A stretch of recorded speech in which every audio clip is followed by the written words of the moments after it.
চট্টগ্রামের ফটিয়াত গণ অধিকার পরিষদের সভাপতি বিপি নুরের উদ্দিন হামলার প্রতিবাদে বিক্ষোভ মিছিল অনুষ্ঠিত শনিবার 30 আগস্ট বিএলএ ফেসিবাদ বিরোধী ঐক্য মঞ্চের উদ্যোগে আয়োজিত মিছিলিবে উপজেলার আদর্শ উচ্চ বিদ্যালয়ের মাঠতুন সুরইনায় পৌর সদরের গুরুত্বপূর্ণ সড়ক প্রদক্ষিণ করি সংক্ষিপ্ত সমাবেশের মধ্য দিয়ে উপজেলা কার্যালয়ের সামনে আইনে শেষ হয়।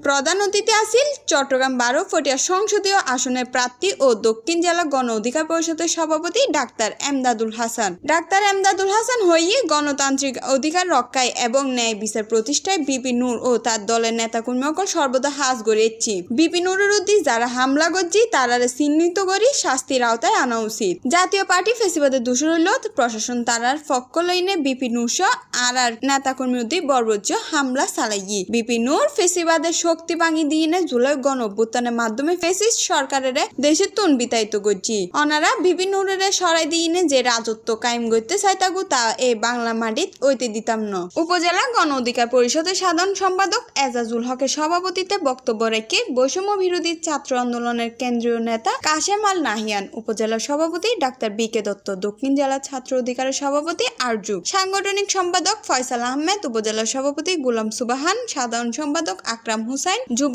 অধিকার পরিষদের সভাপতি নবাব মোহাম্মদ আরফাত, সদস্য সচিব মোহাম্মদ ইমন, মোহাম্মদ নাইম, শ্রমিক অধিকারের নেতা সেলিম, পটিয়া শ্রমিক নেতা মোজাম্মেল, ছাত্র অধিকার সভাপতি আরমানুর রহমান, কাজী ফখরুল ইসলাম আবিদি, জিয়াউদ্দিন বাবলু প্রমুখ। বক্তারা হামলার তীব্র নিন্দা জানাইনে হইয়ে গণতান্ত্রিক অধিকার রক্ষায় ও ফেসিবাদ কর্মকাণ্ড প্রতিরোধে বেগুনের একযোগে আগাইবের আহ্বান জানাই। সেই গণ অধিকার পরিষদকে বলা হচ্ছে আমরা মব সৃষ্টি করছি। আমরা সেই 2024 সালের জুলাই আগস্টের যে গণ অভ্যুত্থান হয়েছে সেই গণ অভ্যুত্থানের একটি পরাজিত শক্তি আর একটা বিজিত শক্তি। বিজিত শক্তি তারাই দেশটাকে কিভাবে পরিচালিত করবে তার একটা নির্দিষ্ট ফর্মুলা তৈরি করবে। সেজন্য আমরা দেখতে পাচ্ছি প্রতিদিন বিভিন্ন ধরনের কমিশন গঠন করা হচ্ছে, সেখানে ঐক্য তৈরি করা হচ্ছে এবং একটা যেটা পরাজিত শক্তি, এই পরাজিত শক্তি কখনো বাংলাদেশে রাজনীতি করতে পারবে না। এই বিষয়ে আমরা সবাই ঐক্যমত। সেই পরাজিত শক্তির মধ্যে একটি শক্তি হচ্ছে জাতীয় পার্টি। এই জাতীয় পার্টি সব সময় বাংলাদেশের জনগণের বিরুদ্ধে দাঁড়িয়েছিল।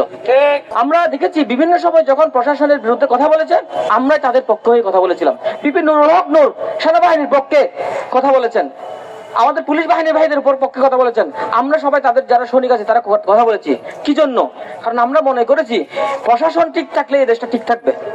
কিন্তু আমি অবাক হয়ে গেলাম গতকালকের যে ঘটনা, যেখানে বিপি নুরুল হক নূর সবাইকে একত্রিত করে সামনে নিয়ে আসতেছেন, উনি পরিস্থিতি কন্ট্রোল করার চেষ্টা করতেছেন, সেখানে এই প্রশাসন এসে তাকে অতর্কিতভাবে হামলা করেছে। আমি শুধুমাত্র এটাই বলতে চাই, এই প্রশাসন কি আসলেই আমাদের এই দেশকে রক্ষা করতে পারবে? যখন অন্যান্য সমন্বয়কদের গলা চিপে ধরেছিল প্রশাসন, যখন আন্দোলন দীর্ঘতে হয়ে যাচ্ছিল, ঠিক তখনই সিঁড়িতে আদালতে তোলার সময় বিপিনুর বলেছিলেন 90% পতন হয়ে গেছে, মাত্র 10% ধাক্কা দেন, সরকার পড়ে যাবে। এই একটা শব্দ, এই একটা ক্লু সারা বাংলার জনগণকে এত বেশি নাড়া দিয়েছে, সারা বাংলাদেশের মানুষ এক দফা এক দাবি নিয়ে রাস্তায় নেমে শেখ হাসিনাকে পতন করিয়েছে। এটা হচ্ছে সেই বিপিনুর যিনি বলেছিল 24-এর আন্দোলন যদি ব্যর্থ হয় বাংলাদেশ ব্যর্থ হয়ে যাবে। আমরা এই হামলার 24 ঘন্টার ভিতর বিচার চাই।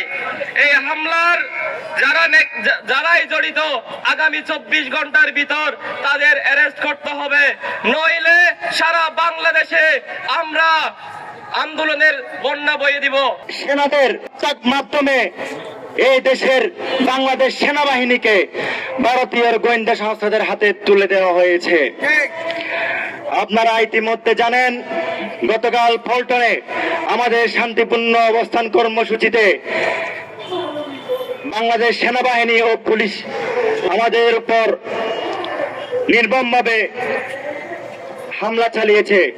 আমরা সেই হামলার প্রতিবাদ জানাচ্ছি।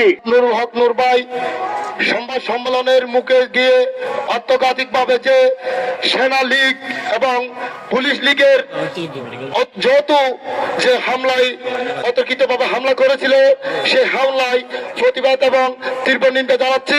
ডাকসুর সাবেক বিপি গণ অধিকার পরিষদের সংগ্রামী সভাপতি জনাব নুরুল হক নূর ভাইয়ের উপর নৃশংস যে হামলা করেছে, আমি সে হামলার নিন্দা জানাচ্ছি। আজকে আমরা ফ্যাসিবাদ বিরোধী ঐক্যের ব্যানারে জনাব নুরুল হক নুরু, যিনি ডাকসুর ভিপি ছিলেন, বাংলাদেশের কোটা বিরোধী আন্দোলন, ফ্যাসিবাদ বিরোধী আন্দোলনের দীর্ঘ ক্রান্তিকালে দীর্ঘ এই রাজপথের আন্দোলনে নেতৃত্ব দিয়েছেন।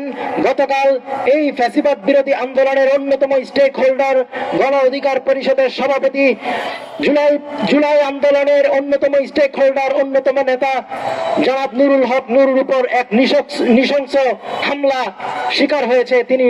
আমরা প্রশ্ন করতে চাই, এই হামলা কারা করেছে? এই হামলা করেছে প্রশাসন, এই হামলা করেছে আইন শৃঙ্খলা বাহিনী, এই হামলা করেছে মিলিটারি বাংলাদেশ সেনাবাহিনী। কোন ফেক তদন্তের নামে এই হামলাকে ধামাচাপা দেওয়া যাবে না। আপনাদের গায়ে যে পোশাক আছে, যে ইউনিফর্ম আছে, সেই ইউনিফর্মের সম্মান রক্ষার্থে হলেও জাতীয় পার্টির মতো একটা ফ্যাসিস্টের দোসরকে, দিল্লির দোসরকে বাংলাদেশে নিষিদ্ধ করুন। পটিয়া প্রতিনিধি ইমরান হোসেন মুন্নার ফাটেনের রিপোর্ট, সিএনটিভি নিউজ, চট্টগ্রাম।